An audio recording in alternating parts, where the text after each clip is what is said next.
Orasi ilmiah. Yang terhormat Bapak Profesor Dr. As'ad Isma MPD. Alhamdulillahirabbil alamin wa bihi nasta'in wa ala umuri dunya waddin wa ala alihi wa sahbihi ajmain amma ba'du. Al-Mukarram yang saya hormati Pak Wakil Gubernur Jambi, Pak Kiai. Beliau adalah guru saya, senior saya, menjadi inspirasi juga Pak Haji Abdullah Sani. Kemudian yang saya hormati PJ Bupati Sarawangun, luar biasa sudah 2 kali datang ke kampus ini. Ini wujud kepedulian beliau terhadap dunia pendidikan. Kemudian yang saya hormati Sekretaris Kopertais 13 Jambi, sahabat Adinda Dr. Fuad Rahman. Kalau aku kenal kan dengan beliau kan? Alhamdulillah. Kemudian yang saya hormati senior Ketua Yayasan Bang Haji Saman Kamaldin.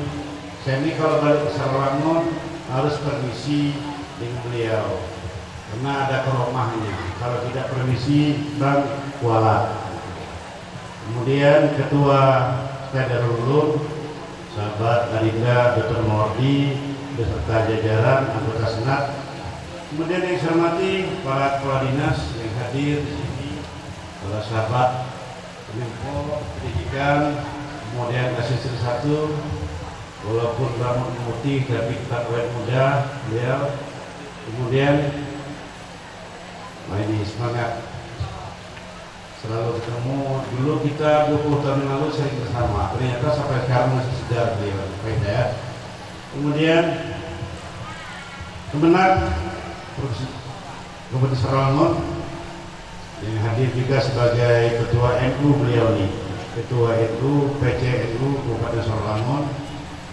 Kemudian hadir juga Ketua Tema Arif, Ketua SNI IAI SNI Pangko, Pak Camat, Kapolsek, hadirin, orang tua wisudawan, wisudawati yang berbahagia, para wisudawan yang sebentar lagi akan wisuda oleh pimpinan Sdikbud. Izinkan saya menyampaikan orasi ilmiah karena tadi sudah disampaikan oleh banyak hal oleh gubernur, oleh ketua, oleh Kopertais. Saya menyampaikan sedikit.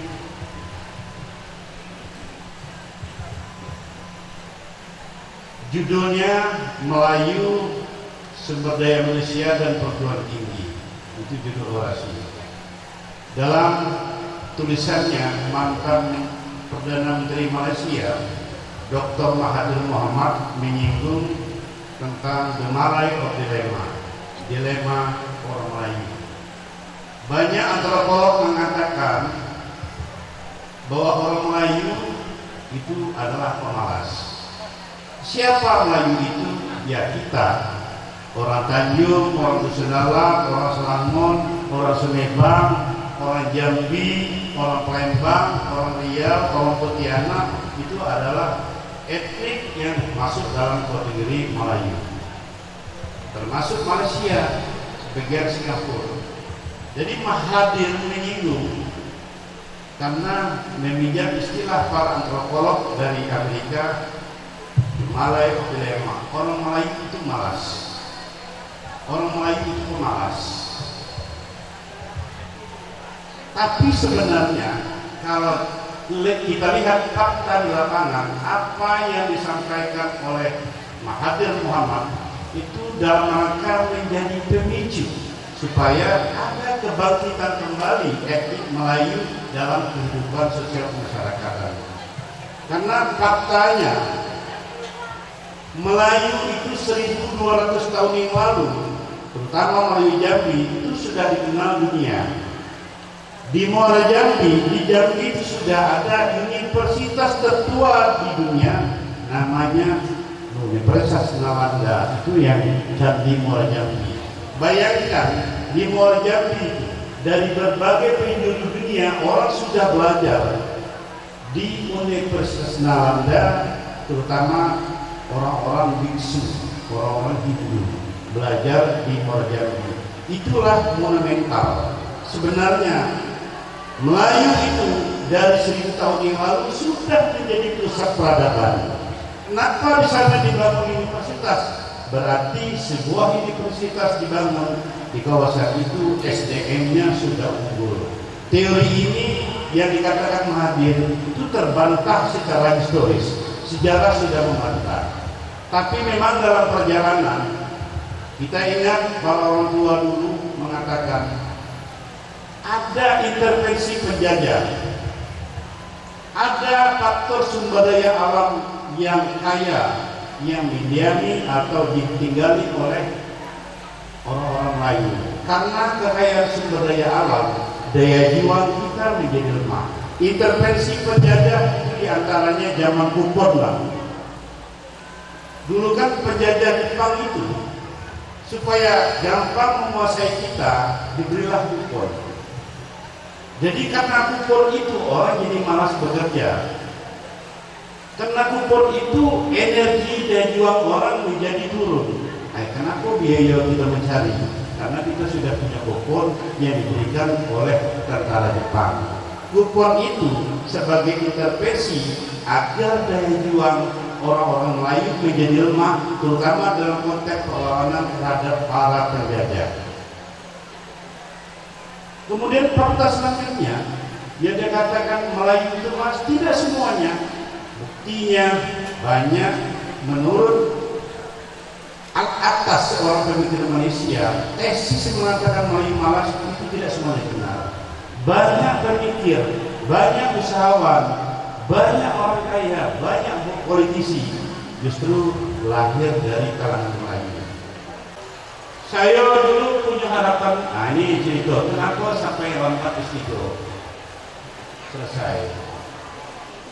Saya diberi beasiswa oleh provinsi tadi batal. Saya di Ibo, saya di dokter hampir tidak ada diberikan oleh pemerintah provinsi. Gitu. Tapi memang masalah kita salah budaya kita. Ada anak-anak yang kenapa asal itu dapat beasiswa? Dia kan kayu, karena calon bupati. Itu salah saya juga lah. Karena pernah nyalon bupati. Karena nyalon bupati itu dia nggak kayu. Padahal modal itu modal itu. Nah harapan kita bolehlah di tracking calon penerima, di tracking rekam jejak. Tapi jangan dilihat dari informasi karena orang opininya jelek, objektivitas. Padahal waktu itu saya butuh sekali dan berharap untuk dapat beasiswa. Tapi karena opini negatif, gagal. Itulah menjadi alasan pelambatan saya menyelesaikan doktor. Tapi alhamdulillah saya bisa menyelesaikan teman-teman kita yang urus profesor masa 5 tahun, 6 tahun, 4 tahun, 3 tahun. Alhamdulillah saya menyelesaikan guru besar hanya dalam waktu 2 bulan. Orang bertanya, apa kiat-kiatnya? Kiatnya sederhana. Mudahkan urusan orang lain, insya Allah Allah akan memudahkan urusanmu. Cuma itulah kiatnya. Kalau kita sering memudahkan urusan orang, kalau sering kita membantu urusan orang, insya Allah malaikat akan membantu kita dan mudah urusan kita dimudahkan. Saya juga terkejut, kok mudahnya urusan saya? Karena doa-doa para ulama, doa para senior, doa kawan-kawan, kemudian doa keluarga sehingga urusan itu mudah. Kata kunci dari orasi ilmiah ini saya sampaikan. Apa yang disampaikan oleh Pak Gubernur tadi, siapapun bisa, asal kita punya mimpi. Mau kita orang usul bisa, asal kita punya mimpi. Jalan itu banyak. Apa yang dikatakan pelaku? Kalau kita ingin menuntut ilmu, Allah selalu membuka jalan, rezeki selalu datang. Dan kalau itu kita lakukan, jangan pernah menyerah, jangan pernah murah ibu, jangan pernah putus asa. Insya Allah apa yang diimpikan akan tercapai. Dan yang terpenting, kenapa daya ingat orang-orang dulu kuat? Karena dia menanyakan kalori dan vitamin dibuat makan ikan ikan seperti yang saya sampaikan tadi. Kenapa orang Jepang hebat? Karena orang Jepang memakan ikan. Kenapa kita banyak lemah? Karena terlalu banyak makan karbohidrat. Karbohidrat itu terlalu banyak makan nasi, sehingga sudah makan nasi 3 piring langsung ngantuk dan otak kita menjadi lemah. Kenapa orang Rusia unggul? Karena mereka memakan gandum. Kenapa orang Amerika dan Australia unggul? Karena makan gandum. Jadi ikan, gandum itu kalorinya tinggi, termasuk berkontribusi terhadap kecerdasan intelektual kita, emosional kita, dan seksual kita. Selalu semangat, punya mimpi indah. Insya Allah kalau kita punya mimpi indah, Allah selalu menyertai kita. Lebih kurang mohon maaf. Wallahul muwaffiq ila aqwamit thoriq. Wassalamualaikum warahmatullahi wabarakatuh. Pembacaan surat keputusan Ketua STAI Darul Ulum Sarolangun tentang wisuda sarjana dan pengumuman wisuda terbaik. Yang terhormat Ibu Elza Eka Putri MPDI.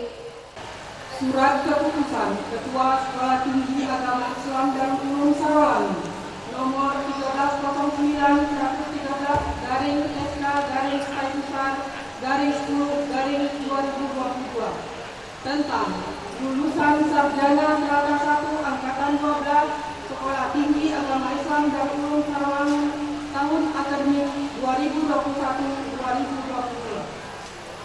Ketua Sekolah Tinggi Agama Islam Darul Ulum Sarolangun setelah menimbang dan seterusnya, mengingat dan seterusnya, memperhatikan dan seterusnya, memutuskan, menetapkan surat keputusan Ketua Sekolah Tinggi Agama Islam Darul Ulum Sarolangun tentang wisuda sarjana strata 1 angkatan 12 Sekolah Tinggi Agama Islam Darul Ulum Sarolangun tahun akademik 2021-2022. Pertama, nama-nama lulusan pada wisuda sarjana strata 1 angkatan 12 Sekolah Tinggi Agama Islam Darul Ulum Sarolangun tahun akademik 2021 sebagaimana 2021-2022 sebagaimana terlampir. Kedua, surat keputusan ini berlaku sejak tanggal ditetapkan dengan ketentuan apabila terdapat kekeliruan dalam keputusan ini akan diubah dan diperbaiki sebagaimana mestinya. Ditetapkan di Sarolangun pada tanggal 27 Oktober 2022. Ketua Dr. Malmardi MPDI, ditandatangan dan stempel. Lampiran surat keputusan Ketua STAI Darul Ulum Sarolangun tentang wisudawan-wisudawati terbaik mahasiswa program strata 1 STAI Darul Ulum Sarolangun tahun akademik 2021-2022. Pertama, NIM 218030009, nama Umi Kalsum SPD, tempat tanggal lahir Ladang Panjang 29 Desember 1999, Prodi Pendidikan Islam pada usia dini, anak dari Haji Usman almarhum dan Hajah Rasifah almarhumah.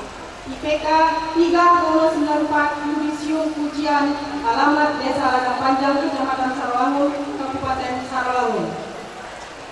Kedua, NIM 218040005, nama Ardianti SE, tempat tanggal lahir Pulau Melako 12 Desember 1999, Prodi Perbankan Syariah, anak dari M. Tahir dan Maryam.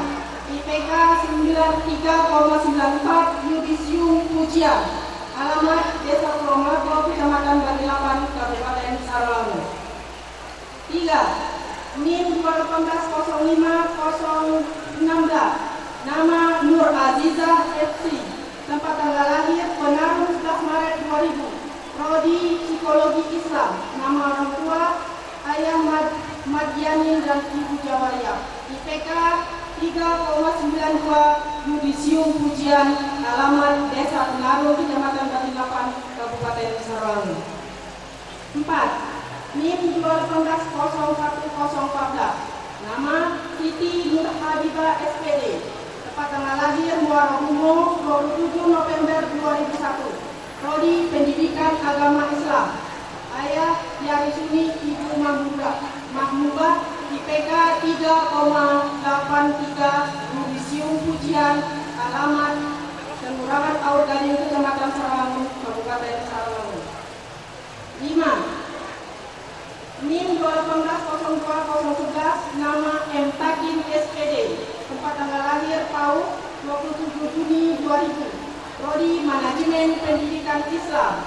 Nama orang tua Ayah Abdul Hakim Wasfi almarhum dan Ibu Halimah.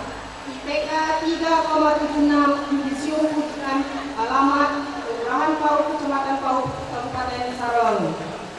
Ditetapkan di Sarangangun pada tanggal 27 Oktober 2022. Ketua Dr. Mawardi MPDI, tanda tangan dan stempel. Wassalamualaikum warahmatullahi wabarakatuh.